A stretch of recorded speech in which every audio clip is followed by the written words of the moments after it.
आप सभी शिव भक्तों को श्री शिवाय नमस्तुभ्यं और बहुत सारी बधाइयाँ और शुभकामनाएं। आज एक ऐतिहासिक दिन हुआ जिस दिन गुरुजी प्रदीप मिश्रा जी और उनके सुपुत्र राघव जी प्रथम बार जो है एक ही मंच पर साझा किया। दोनों पिता पुत्र और साथ ही राघव जी ने अपनी आज से कथा आरंभ कर दी है। जैसे कि आप सभी लोग जानते हैं कि पहले गुरुजी ने विशेष तौर पर कथा का संचालन किया और शुरुआत की। अब सभी को गुरुजी ने बताया है कि कथा से पहले गुरुजी के सुपुत्र राघव जी मिश्रा जी ने अपनी दादी माँ अपने ताऊ जी के चरण स्पर्श किए और सभी नवग्रहों की पूजा की और आवश्यक रूप से सभी बड़ों का आशीर्वाद भी लिया। उसके पश्चात ही आप सभी ने देखा होगा कि विशेष तौर पर सभी देवी देवताओं को नमन कर प्रणाम किया।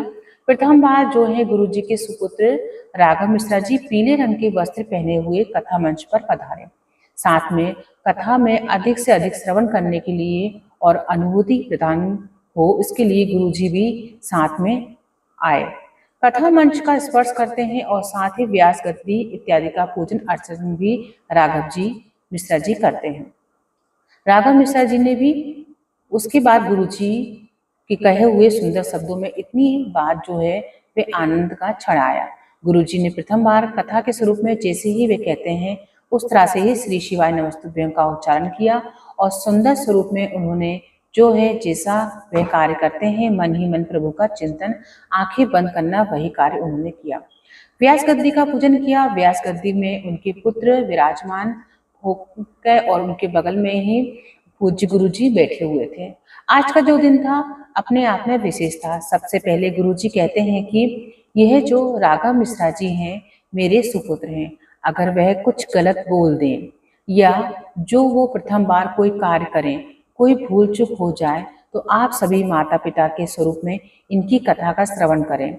ऐसा गुरुजी ने कहा, जो कि गुरुजी की हमेशा ही सुंदर छवि, अपने आप में अद्भुत बोलने की कला, इतना मीठा वचन जितना कि रस से खुलता है।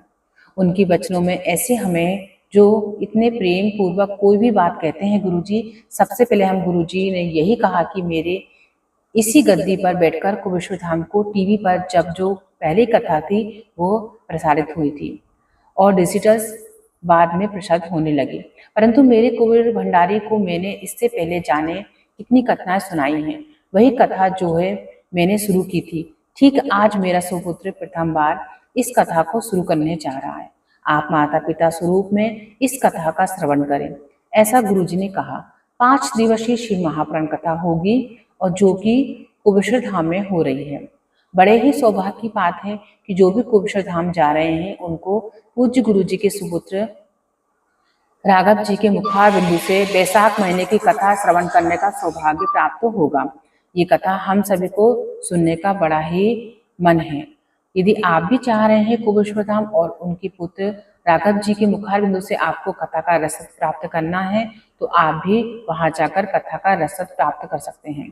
गुरुजी ने एक ऐसी बात कही है जो कि 57 साल में शायद 2-3 बार ही एक महिला उनसे मिलने के लिए आई थी संतान प्राप्ति के लिए।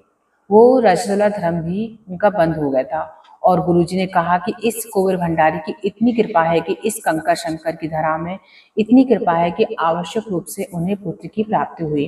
वह कह रही थी कि वह पत्र आप सभी तक नहीं पहुंचा पा रही है क्योंकि वह जो है विशेष तौर पर इन दिनों कथा बंद है। सिर्फ वह अपनी बात अपनी तक कह पा रही है, गुरुजी ने मंच पर से कहा। साथ ही गुरुजी ने कहा कि यहाँ ये दिन है बहुत ही शुभ दिन है और हमारे लिए तो बहुत ही विशेष दिन है और आप सबके लिए भी बड़ा ही विशेष दिन है। तो आज से आप कथा का श्रवण करेंगे और सारी समस्याओं का हल एक लोटा जल। साथ गुरुजी ने कहा कि बम बोल का नारा है, बाबा एक हमारा है। आज की गुरुजी ने कथा में काशी, वृंदावन, अवध और जो बड़े बड़े जहाँ पर कथा का वचन सिखाया जाता है सभी ने कहा कि राघव जी को वहां भेज दो और मुझसे भी यही बात कही, परंतु मैं कंकर शंकर की धरा पर यहाँ बैठकर यह बात कहता हूँ कि सिर्फ जो है आप जो भी मन में आए, राघव जी से यही कहा कि आप शंकर जी का जो है अनुमोदन करते हुए उनसे प्रार्थना करते हुए अपनी इच्छा अनुसार बाँचें, अर्थात जो कथा में आप प्रभु का चिंतन करें और अपनी वाणी में स्वयं शिव विराजमान होंगे, ऐसा गुरुजी ने कहा।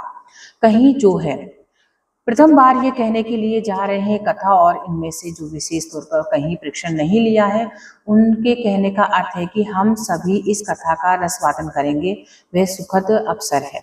यही बात गुरुजी ने कहा है और वहाँ गुरुजी थोड़ी देर बैठे, भजन कीर्तन किया, आरती प्रसाद इत्यादि हुआ। अब कल से जो कथा आरंभ होगी वो परिपूर्ण रूप से ये प्रथम दिन की कथा थी।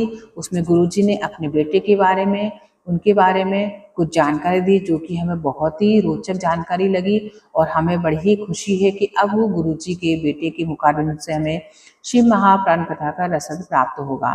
तो हम सब लोग यही प्रार्थना करते हैं कि राघव जी अच्छे से गुरुजी के बताए गए रास्ते पे चलें और उनकी मीठी वाणी जिस तरह से वो सभी को कथा का रसद प्रदान करते हैं, उसी तरह से वो भी इस कथा का रसद को हमें प्रदान करें। तो आप लोग भी गुरुजी द्वारा बाँची जा रही कथा का रसत्व का आनंद लें और उन्हें ढेर सारी शुभकामनाएं दें।